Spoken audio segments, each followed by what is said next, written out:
and shall support, protect, and defend the Constitution of the United States. In 2010, when Governor Kasich took the oath of office, the United States was in the throes of one of the worst recessions since the Great Depression. So help me God. Congratulations, Governor. Well, the state's, basically transformed. I mean, this is a different state than it was a few years ago.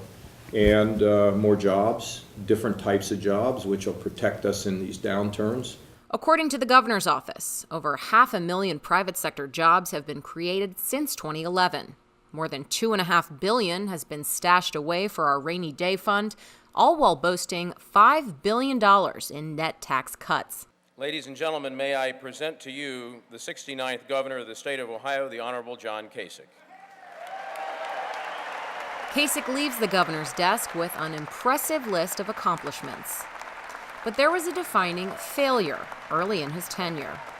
He was somebody who I think over time became, how do I want to say it, less vitriolic, less hard-handed, and mellowed in a way over time that I think served him quite well, actually. And I would attribute that to the defeat that he suffered in 2011 with the repeal of Senate Bill 5. In March of 2011, Governor Kasich signed Senate Bill 5 into law.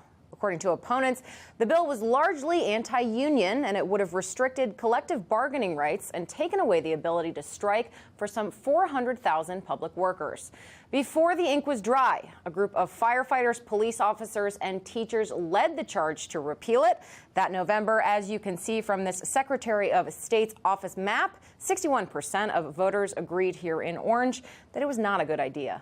This was a real embarrassment for Kasich particularly, because he had sort of become the public face of this legislation. But Dr. Beck says the initial sting became a learning moment. He kind of draws back after a result of that, deeply wounded by it, and in some ways becomes a different Kasich.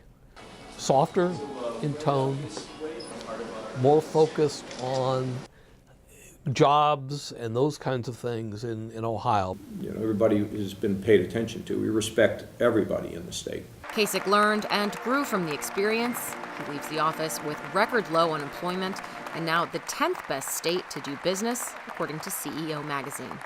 For Spectrum News, I'm Molly Martinez.